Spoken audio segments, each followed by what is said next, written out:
Hi everybody, Beliver911 here once again for an RPG Maker XP tutorial.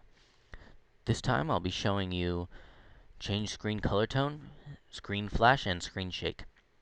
So, screen color tone. Change screen color tone allows you to put a tint on the window. So, this can be used for making night scenes. Um, so, if we lower the color of all these to make it darker, it will change the color tone and make it look almost like a nighttime. So the gray takes color away. So you can also make black and white scenes. Um, yeah. If you've ever noticed at night when you're looking out, a lot of color is missing. So I'm going to take away some of this color by increasing the gray amount. Now down here at the bottom, it has time in frames. That's how long it's going to take to transition.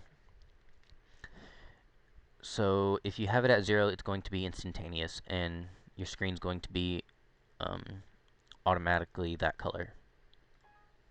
If I put it on parallel process, it'll automatically happen. I don't need any triggers for it. So here you can see some of the color is dulled out, and the entire screen itself is darker, and this simulates nighttime.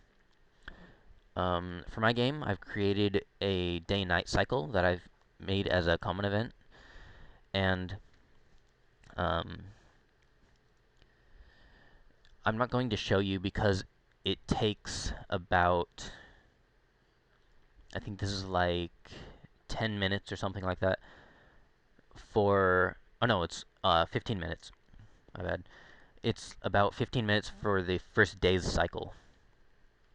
So I'm not going to show you this because it would not even fit on one video, just for the first day's cycle. So right here I have changed screen color tone to the default, which is normal coloring, and that's because um, it cycles through itself.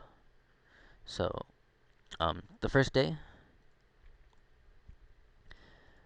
um, what I have it set up to do is I have it the normal color for 15 minutes. Then I have it, I have my label one here. If you don't know what labels are, I've made a video on it, so go and check that out. I have label one set right here. I have change screen color tone to negative 34, negative 34, negative 34 over 200 frames. And then I'm waiting the 200 frames. Then I'm changing it to negative 68, negative 68, negative 68 for 200 frames. Now waiting the 200 frames, and etc. And then when I reach the nighttime, um, I have it for 200 frames, but then I want the night to last a while. So I've put in these waiting. So the screen color tone waits, it's set for that much, for that amount of time. Then I have screen color tone returning to normal slowly. And the reason that I'm doing it in sections like this, um, which I mean putting it to negative 68, negative 68, negative 68, waiting, and then negative 34, negative 34, negative 34 is because when I tried to do it over um, over the certain amount of time, it would only let me set it for a maximum of 200 frames, but I wanted the day to slowly transition to night. So, yeah. And then it returns back to day, and it waits for like another 15 minutes or something like that.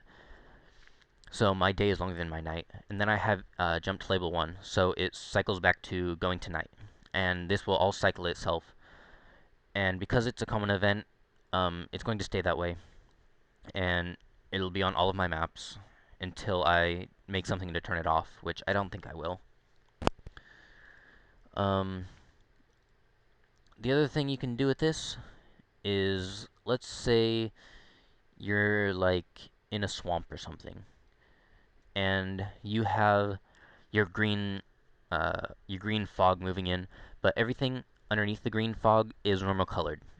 So you would want to increase the green and maybe decrease the others just a little. And it will put a green tint on your uh, whole map. And I'm going to put this on a different map because I won't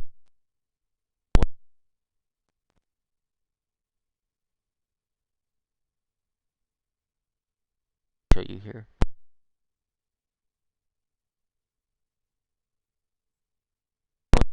Find which green you want. That was a little light of a green. I would want more of a forest green for that. But so that's pretty much it for color tone. Mess around with this and find what you want to use. So now I'm going to show you screen flash. And screen flash makes the screen flash, hint hint, a certain color, whichever one you pick here. If you turn the blue all the way off, it turns to a deep yellow, and that can be used for like to simulate lightning. The strength of it is how much, it's pretty much the opacity.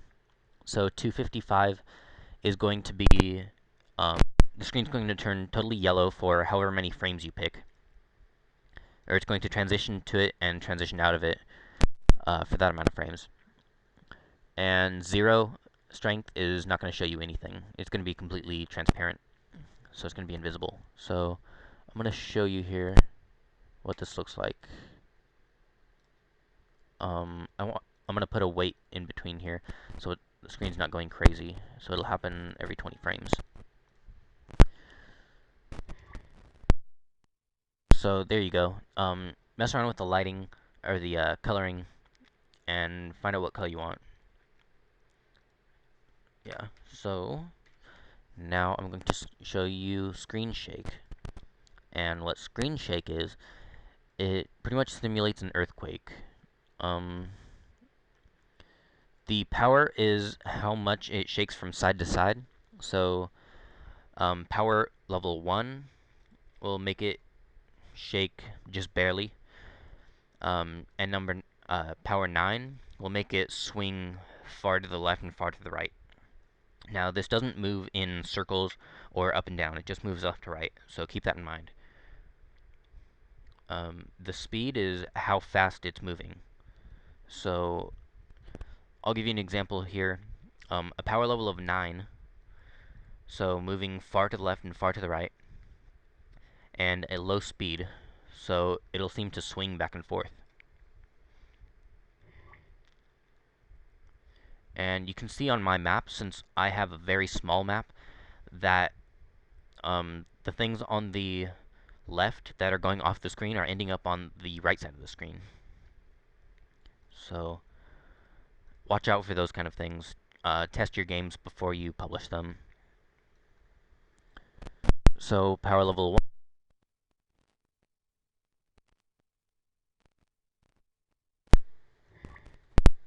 It's just barely moving, but it's moving quickly. And if you put them both at 1, you'll barely see anything. If you put them both at 9, it goes completely crazy.